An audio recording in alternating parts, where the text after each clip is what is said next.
नमस्कार, मैं अशोक कुमार प्रजापति। आप लोगों को एक नई वीडियो में हार्दिक स्वागत एवं अभिनंदन करते हैं। आज का हमारा टॉपिक है जेनेटिक्स आनुवांशिकी।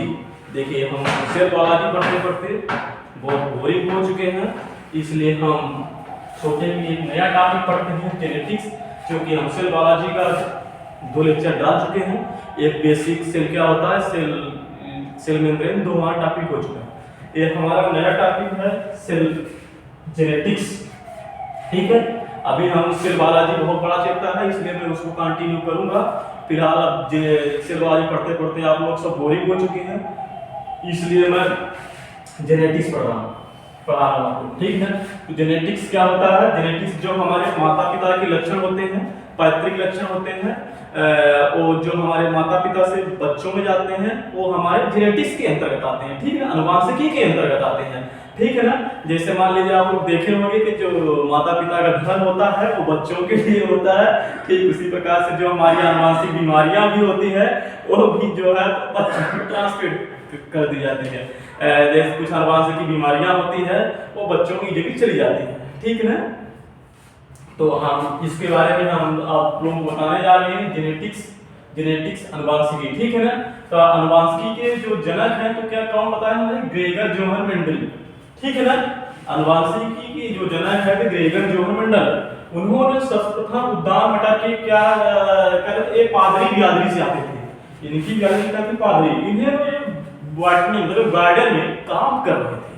ठीक है ना। तो उन्होंने, आप लोगों ने सुना होगा कि उद्यान मटर में काम किए, जिसका नाम होता है वैज्ञानिक नाम पायसम सेटाइवम है। ठीक है, ये हमारे किसका नाम है? मटर का नाम, वैज्ञानिक नाम।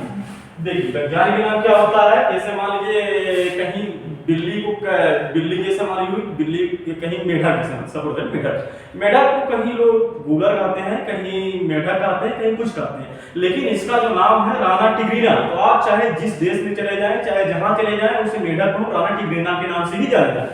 ठीक है ना। ठीक है, उसी प्रकार से पायसम सेटाइवम मटर का नाम है।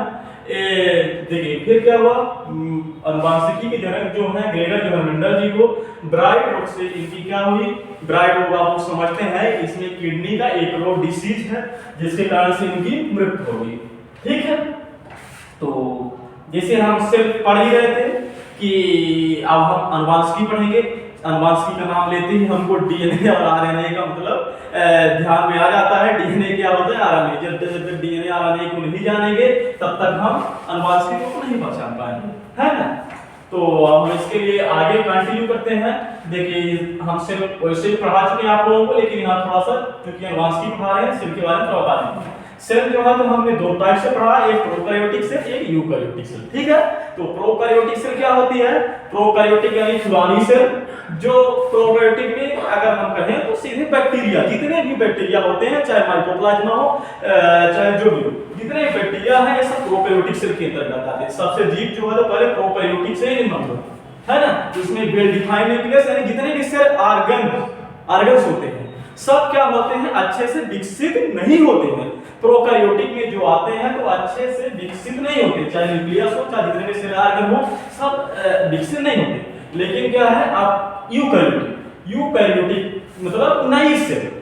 ठीक है। यूकैरियोटिक में नई सेल आती है। यूकैरियोटिक में जो है तो हमारे 2 प्रकार से होते हैं, एक प्लांट सेल होता है और एक एनिमल सेल होता है। ठीक है, एक प्लांट सेल, एक एनिमल सेल। ठीक है ना। प्लांट सेल, एक एनिमल सेल, ये सब यूकैरियोटिक में अंतर्गत आते हैं। ठीक है। तो आगे देखेंगे, क्योंकि अब देखिए प्रोकैरियोटिक में जो है तो हम क्या देख रहे थे? केंद्रक जो है तो अच्छे से विकसित नहीं होता है ना। वेल डिफाइंड, जब न्यूक्लियस ही अच्छे से नहीं पाया जाता, उसमें अविकसित न्यूक्लियस पाया जाता, तो केंद्रक जो है तो अच्छे से विकसित उसका नहीं होता। लेकिन जो है यूकैरियोटिक में केंद्रक जो है तो अच्छे से पाया जाता है यूकैरियोटिक सेल में। ठीक है। तो हम देख चुके हैं प्लांट सेल और एनिमल सेल होती है ना। अब आगे देखते हैं। देखिए, ये हमारा प्लांट सेल है, एक प्रोकैरियोटिक सेल और यूकैरियोटिक सेल। तो यूकैरियोटिक सेल में क्या होता है?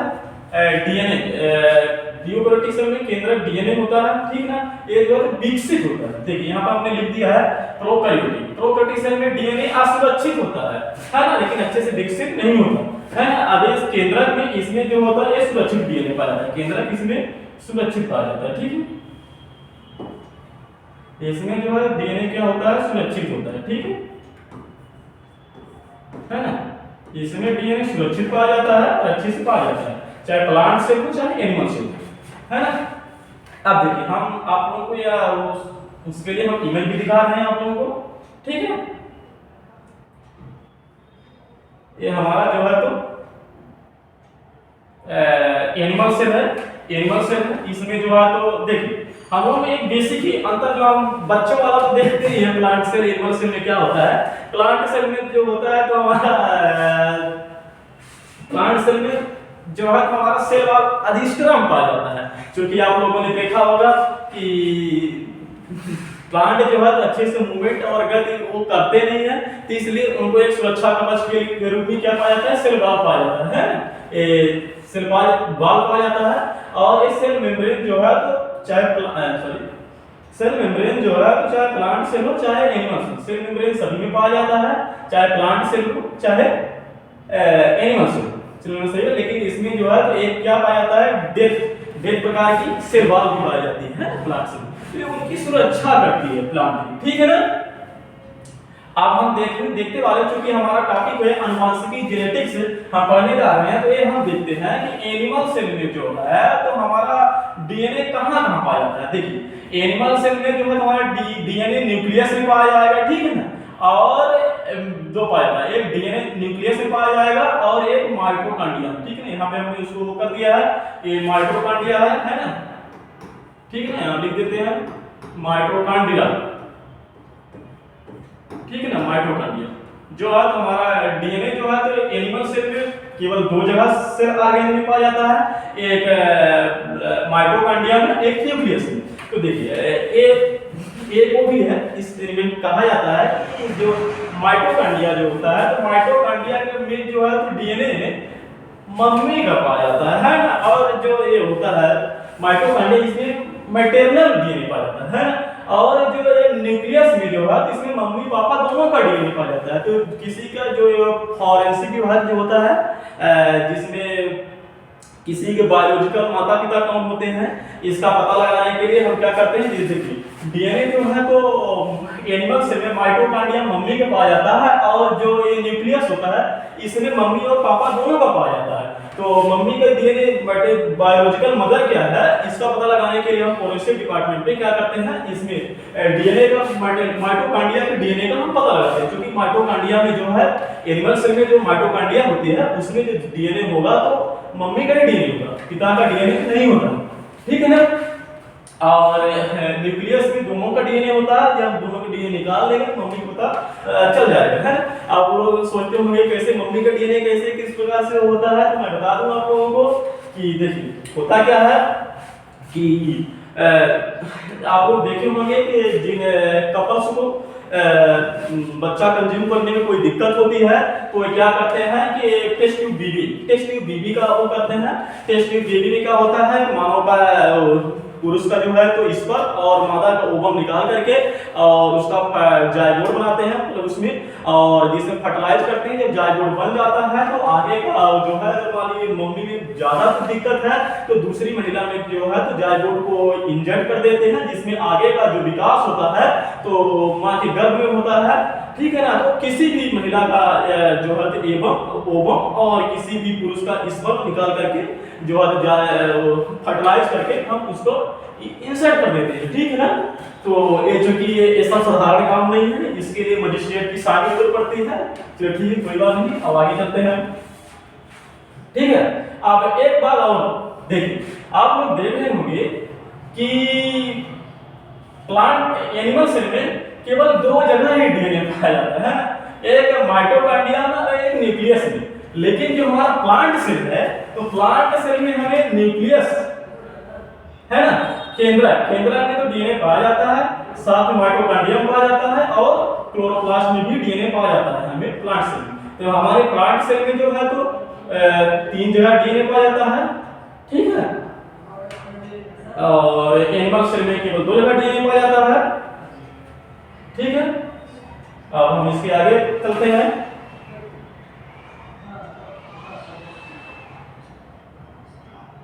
देखिए अब हम केंद्रक देखते हैं। अब हम चूंकि अब आगे डिस्कस करेंगे केंद्रक क्या होता है। देखिए ये केंद्रक है, न्यूक्लियस। अब इसमें केंद्रक के अंदर जो होता है तो ऐसे धागे की संरचना होती है, इसको हम क्या बोलते हैं, क्रोमैटिन बोलते हैं। ठीक है, देखिए इसमें जो है हम इसको क्रोमैटिन बोलते हैं। केंद्रक में जो अंदर गुच्छों की तरह होता है इसे क्रोमैटिन बोलते हैं। ठीक है, अब ये क्रोमैटिन जो है तो 2 प्रकार के होते हैं, एक यूक्रोमैटिन, एक हेटेरोक्रोमैटिन। ठीक है ना, एक यूक्रोमैटिन कहलाता है, एक हेटेरोक्रोमैटिन। देखिए हेटेरोक्रोमैटिन जो है तो सक्रिय नहीं होता है, मेन जो काम होता है तो यूक्रोमैटिन का ही काम होता है। ठीक है ना, तो यूक्रोमैटिन जो है तो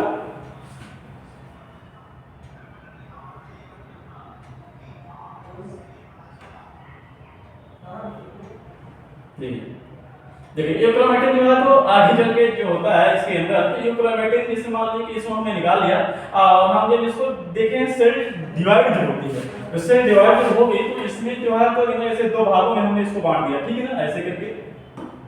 ठीक है, देखिए इसको हम जो है तो 2 भागों में बांट दिया तो हमारा क्या निकल रहा है, क्रोमोसोम।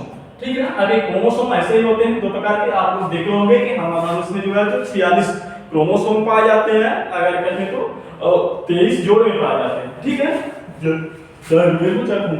ठीक है, आगे चलते हैं। देखिए ये जो हमारा क्रोमोसोम होता है, देखिए ये जो क्रोमोसोम होता है तो ऐसे अगर क्रोमोसोम को ऐसे निकाल दिया जाए क्रोमैटिन तो क्रोमोसोम ऐसे प्रकार का होता है। ठीक है, तो हम देखेंगे क्रोमोसोम जो है तो हम ऐसे, ठीक है, ऐसे करके हम ऐसे जो है क्रोमोसोम बनाते। ठीक है, ये हमारा क्रोमोसोम है। और अगर क्रोमोसोम में यहां से हम वो करते हैं, ठीक है, अगर हम इसको क्रोमोसोम को ऐसे निकाल दें यहां से ऐसे करके, ठीक है ना, इसको पकड़ के ये कहां गया, इसका खींच दें तो हमारा ये जैसे इसे मैंने पकड़ के खींच लिया तो ये ऐसे करके क्या हुआ, डीएनए बन गया। डीएनए, ठीक है ना, जीन बन गया। ठीक है ना, तो ये जीन मतलब क्या है कि अगर इसका एक भाग देखा जाए तो क्रोमैटिन में ही ये क्या कहलाता है, जीन कहलाता है। ठीक है ना, अगर ऐसे करके हम देखें, क्योंकि चित्र बनाने में हमको ज्यादा टाइम लगेगा इसलिए आप लोगों का टाइम बहुत कम है, इसलिए मैं देखते हुए मैंने इसको मतलब बना के रखा है पहले से, ताकि आपको समय की बचत हो। ठीक है ना, ये हमारा मतलब क्या है, जीन पर, जीन से जीन जो है एकत्रित होकर क्रोमोसोम बनता है, क्रोमोसोम यूक्रेन की तरह, और हेटेरोक्रोमैटिन जो है इसलिए वो ये उसका मतलब वो काम ज्यादा होता है ना। ठीक है, अब हम आगे चलेंगे। देखिए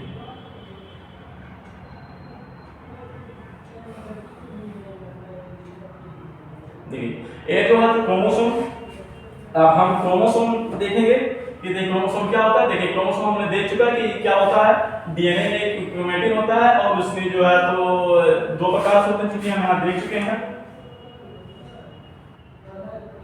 ठीक है, यहाँ पे हमने देख चुके हैं क्रोमैटिन जो है यूक्रोमैटिन और हेटेरोक्रोमैटिन। तो यूक्रोमैटिन के अंतर्गत क्या होता है कि अगर जो डिवाइड क्रोमोसोम होता है, अब क्रोमोसोम भी क्या होता है, 2 प्रकार का होता है। ठीक है, देखेंगे क्रोमोसोम 2 प्रकार का होता है, एक ऑटोसोम, एक एरोसोम। ठीक है, तो जो क्रोमोसोम हम देखते हैं 2 प्रकार का होता है, एक ऑटोसोम। ऑटोसोम क्या करता है, काया का निर्माण करता है, यानी जो हमारा ये शरीर जब बना हुआ है तो काया, जितने हमारा शरीर, चाहे आंख हो, चाहे नाक हो, चाहे अंगुली हो, चाहे कुछ भी हो, चाहे ये सब किसके अंदर होता है, ऑटोसोम, काया का निर्माण। जो 22 जोड़े होते हैं काया का निर्माण करते हैं, लेकिन एरोसोम एक 23वां जोड़ा जो होता है, जो 23वां 46 की गुणसूत्र पाए जाते हैं, ठीक, क्रोमोसोम पाए जाते हैं, इसमें 23वां जोड़ा एरोसोम कहलाता है। एरोसोम जो है लिंग का निर्धारण करता है। ठीक है ना, एरोसोम जो होता है क्या करता है, लिंग का निर्धारण करता है। ठीक है, तो हम देखेंगे 22 जोड़े से काया और 23वां जोड़े से लिंग का निर्धारण होता है। तो आप लोग जब इसको अच्छे से समझे रहेंगे तो तो कर पाएंगे। जैसे मान लीजिए किसी व्यक्ति की 6 अंगुली होती है तो इसमें कौन जिम्मेदार होता है, तो इसमें जो है तो कौन सा क्रोमोसोम होता है, तो इसमें हम कहेंगे एक्टोसोम होता है। ठीक है ना, क्रोमोसोम एक्टोसोम होता है। और जो हमारे ट्रांसजेंडर होता है तो उसमें कौन सा कुछ डिसीज मान लीजिए बीमारी होती है तो इसमें एरोसोम होती है ना। तो ठीक है, इसके बारे में हम देख लेते हैं, आगे चलते हैं। देखिए आप देखिए, मेल में 46 गुणसूत्र होते हैं, 23 जोड़े होते हैं, और फीमेल में 46 गुणसूत्र 23 जोड़े होते हैं। ठीक है, अगर हम जर्म सेल को देखा जाए, वैसे अगर मान लीजिए आंख की कहीं कोई सेल है, जैसे हमारी आंख की कान की कहीं की अगर सेल निकालेंगे तो हमारी गुणसूत्र की संख्या 46 ही रहेगी। लेकिन अगर आप देखा जाए जो जर्म सेल होती है, ठीक है ना, जर्म सेल जैसे हमारी ओवा हो गया और स्पर्म हो गया, उसमें हम देखेंगे तो कितने 23 गुणसूत्र पाए जाते हैं। ठीक है ना, तो 23 गुणसूत्र पाए जाते हैं ओवा में भी और स्पर्म में। तो यानी उसको हम कहते हैं जो एक से सिंगल हो, जिसे हम क्या कहते हैं, अगर 46 गुणसूत्र हैं तो इसको हम कहते हैं डिप्लॉइड, और अगर सिंगल सेल पाए जाते हैं इसमें हम क्या बोलते हैं 23 जोड़े तो डिप्लॉइड कहते हैं। हेप्लॉइड, अगर सिंगल सेल को हम क्या कहते हैं, इसको हेप्लॉइड कहते हैं, है ना, तो लिख देते हैं इसको हम कहते हैं हेप्लॉइड। ठीक है ना, हेप्लॉइड, और इसको जो है तो हेप्लॉइड मतलब सिंगल। ठीक है ना, तो ये हमारी जो है तो ये हेप्लॉइड से हुआ, और जो 46 जोड़ा में हो गए तो हम इसको क्या 46 में इसको हम डिप्लॉइड कर सकते हैं। ठीक है ना, डिप्लॉइड। ठीक है, आप लोगों को ज्यादा समझ लेते हुए हम आप लोगों को केवल वही फैक्ट समझा रहे हैं, क्योंकि हमारी जो क्लास है तो ये एमपीटेड वर्ग 1 के लिए है और नीट नर्सिंग के लिए भी। हम इसको जितने भी आर एग्जाम होते हैं, चाहे जहां पर बायोलॉजी आती है, सभी के लिए है, तो सभी को ध्यान रखते हुए हम अगर ज्यादा वो थ्योरी नहीं लिखा है हम लोगों को, जो बेसिक चीज है वही को हम बता रहे हैं। देखिए 23 गुणसूत्र इसमें होते हैं, 23 इसमें होते हैं। जो हमारा जाइगोट बनता है इसमें हम 46 गुणसूत्र हो जाते हैं। ठीक है ना, तो जो जाइगोट से हमारे जो है तो पूरे जो है तो देखे होंगे कि 3 लेयर होती है ना, एक एस्ट्रोडर्म, एक मेसोडर्म और एंडोडर्म, है ना। तो ये हमारे 46 जो जाइगोट होता है, इससे हमारे जो है 3 लेयर का निर्माण होता है। जो सबसे ऊपरी लेयर होते हैं इसको एक्सोडर्म कहते हैं, और जो बीच वाली लेयर होती है इसको मेसोडर्म कहते हैं, और लास्ट वाली को एंडोडर्म कहते हैं। ठीक है ना, सभी लेयर बन जाती हैं, इससे ही हमारे जो है सभी आगे का धीरे धीरे विकास होता रहता है ना।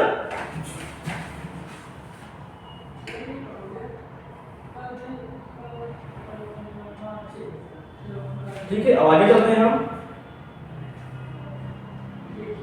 है ना। ये देखिए, ये हमारा जो है तो ह्यूमन एग है, एक ह्यूमन स्पर्म है। ये जब ऐसे हो जाएगा, जब फीमेल जाएगा तो जाइगोट नहीं हो गया है, जाइगोट में हमने बता दिया है। अब हम आगे चलते हैं। आगे देखिए, मेल फीमेल है, फीमेल में जो हमारा XX जो है क्रोमोसोम पाया जाता है, और मेल में XY क्रोमोसोम पाया जाता है। ठीक है ना, इसमें जो है तो XX क्रोमोसोम पाया जाता है, और इसमें जो है XY क्रोमोसोम विषम क्रोमोसोम पाया जाता है। ठीक है ना, तो हम देखते हैं कि XX क्रोमोसोम फीमेल में पाया जाता है, और मेल में जो है XY क्रोमोसोम।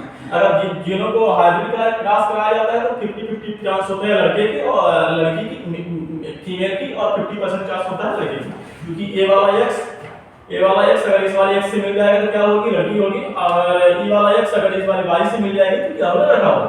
ठीक है, हम कम से कम 12वीं में भी पढ़ चुके हैं, जो 12th होता है 12th में पढ़ चुके हैं। ठीक है, अब हम बताएंगे कि देखिए क्वेश्चन भी आता है कि ऐसा कौन सा मतलब क्या है जीव है जो जिसका गुणसूत्र नर नहीं। अब देखें मतलब लिंग निर्धारण के बाद तो क्या करता है, मेल ही करता है, सभी जीवों में मेल ही करता है, लेकिन ऐसा कि एक जीव है जिसमें लिंग का निर्धारण मेल ही फीमेल करती है। तो कौन सा जीव है, तो हम देखेंगे तितली। ठीक है ना, तितली और ततैया। ठीक है ना, तितली और ततैया, ये दो ऐसे जीव होते हैं, है ना, ये दो ऐसे जीव होते हैं तितली और ततैया। इसमें जो है तो लिंग का निर्धारण मेल नहीं करता, इसमें लिंग का निर्धारण फीमेल करती है। ठीक है ना, अगर ऐसे क्वेश्चन में पूछा जाए तो ऐसा कौन सा जीव है जिसमें लिंग का निर्धारण क्या है, फीमेल करती है, मेल नहीं करता, तो हम क्या बोलेंगे, तितली और ततैया। ये दो ऐसे जीव है जिसमें लिंग का निर्धारण जो होता है तो कौन करता है, फीमेल करती है। ठीक है, और ऐसे भी कुछ जीव है, देखिए आगे चलते हैं हम। देखिए कुछ ऐसे भी हमारे कितने जीव हैं जो जिसमें लिंग गुणसूत्र होता ही नहीं। ठीक है ना, ना तो नर मादा होते हैं, मेल फीमेल होते हैं, लेकिन उनमें लिंग गुणसूत्र नहीं होता। तो उदाहरण के लिए हम क्या देख रहे हैं, मेड्यूसा मछली, जो हमारी मेड्यूसा मछली होती है, देखिए जो हमारी मेड्यूसा मछली होती है और कछुआ और स्नेल को सभी जानते हैं कि ये स्नेल हो गया, पायदा हो गया, ये जितने हम मोलस्का वर्ग में आता है। इसमें आप लोगों ने सुना होगा, जो हम जैव जगत का वर्गीकरण कर रहे थे, इसके बारे में अच्छे से हम पढ़ेंगे, ठीक है ना। तो स्नेल और मगरमच्छ, ठीक है ना, और छिपकली, ये जो ऐसे जीव है जिसमें इसमें लिंग गुणसूत्र होता ही नहीं है। तो जब लिंग गुणसूत्र नहीं होता है तो कैसे हम मेल और फीमेल का निर्धारण करते हैं, इसके बारे में बता रहे हैं। देखिए इनमें जो है तो लिंग गुणसूत्र का निर्धारण कौन करता है, टेम्परेचर, ठीक है ना। देखिए इसमें जो है तो टेम्परेचर ही लिंग का निर्धारण करता है, ठीक है ना। तो टेम्परेचर कैसे करता है, देखिए यदि हमारा जैसे मान लीजिए कि आप देखें कछुआ, ठीक है ना, कछुआ अंडा देता है। जब कछुआ अंडा देता है तो मान लीजिए उसका टेम्परेचर 35 डिग्री सेल्सियस है, ठीक है ना, 35 डिग्री सेल्सियस है। जब 35 डिग्री सेल्सियस है तो क्या होंगे, उसमें से मेल होंगे। अगर उसका निर्धारण अगर उसमें जो है तो 35 डिग्री से कम है, यानी अगर 35 डिग्री से जब कम हुआ तो क्या होंगे, सभी फीमेल होंगे, है ना। तो अगर 35 डिग्री टेम्परेचर है, तो अगर टेम्परेचर में अगर अंडा दिया है कछुआ तो क्या होंगे, मेल होंगे। और अगर 35 डिग्री से कम है तो ऐसे ठंड में है तो फीमेल होगी, है ना। तो ये कौन होते हैं, छिपकली। आप लोग देखे होंगे छिपकली भी अंडा देती है, कछुआ भी अंडा देती है, और मेड्यूसा मछली जो है एक अंडा देती है, ठीक है ना। मगरमच्छ जाना ही देता है अपना टेम्परेचर कम करने के लिए, ठीक है। तो अब हम आगे चल रहे हैं, इसके आगे अब हम देखते हैं ह्यूमन, ठीक है।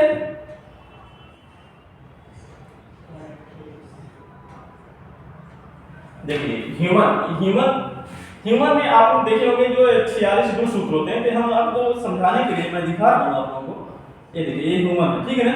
ये ह्यूमन है, 1 2 3 4 5 6 7 8 9 10 11 12 13 14 15 16 17 18 19 20 21 22 ये 23 जो गुणसूत्र है ना, ये 23 हमारे देख रहे हैं सभी बराबर है ना। सभी गुणसूत्र जो है 22 जोड़ी तक सभी बराबर है ना। इसमें मेल फीमेल में भी देख रहे हैं सभी जो है तो 22 जोड़ी गुणसूत्र है, इसमें भी बराबर है। इसमें 23 जोड़ी भी गुणसूत्र दोनों के बराबर। लेकिन आप लोग देखे होंगे कि ये जो मेल में है ना, ये मेल में जो है तो एक्स वाले जो गुणसूत्र है, ठीक है ना, 23 समझ। तो इसमें देखोगे एक ऐसे है और एक ऐसे उल्टा बाई जैसे बना हुआ, ठीक है ना। ये दोनों बराबर है, 23 समझ होगा। तो एक रिसर्च आई है कि ये जो मेल का गुणसूत्र जो है 23वां जोड़ा धीरे धीरे ये छोटा हो जा रहा है, तो विलुप्त हो जाते हैं। यानी कहने का मतलब ये है कि एक समय ऐसा हो सकता है कि पुरुष वर्ग जो है संकटग्रस्त कह सकते हैं, ठीक है ना। एक रिसर्च में गए धीरे धीरे छोटा आ रहा है, वो होता जा रहा है, तो ऐसा ना हो कि हमारा पुरुष वर्ग जो है बने, ठीक है, केवल महिलाएं ही बने। तो ये तो रिसर्च की बात है। नहीं, जैसे मान लीजिए कि हमारे बहुत से अवशेष आप लोगों ने सुने ही होंगे। जैसे हमारी आंख है, आंख में जो है कंजक्टाइवा का पहला काम क्या होता था, कंजक्टाइवा जो होती थी तो पहले आदमी पानी के अंदर जब घुस जाता था, पानी के अंदर भी जैसे मछली देख सकती है वैसे पहले मनुष्य भी देख सकता था। लेकिन आज हमारी कंजक्टाइवा सिकुड़ करके जो है तो छोटी हो गई है, आज निष्क्रिय है, वो अवशेषीय अंग के अंतर्गत आ जाती है। और अवशेषीय अंग जो हम बता ही दिए तो हम लोग बता दें कि एक तो आंख की कंजक्टाइवा हो गई और एक कान हो गया। कान का जो पिन्ना वाला भाग है ना, एक कान का जो पिन्ना होता है, तो पिन्ना जैसे जानवरों में पहले जो है तो पिन्ना ऐसे ऐसे देखते हैं, कान हिलाते रहते हैं, है ना, तो उसमें गति मूवमेंट होती है। ठीक उसी प्रकार से पहले मानव में भी होता था, और उसका पिन्ना जो है तो पहले सक्रिय था, ऐसे ऐसे वो हिला सकता था, मनुष्य हिला सकता था।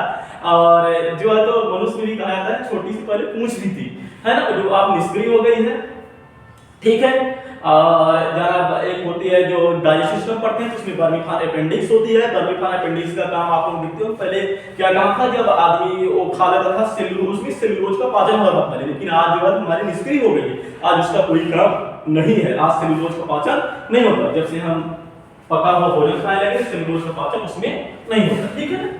तो ये हमें थोड़ा सा ध्यान में आया तो मैंने अवशेषण गुण के बारे में बता दिया।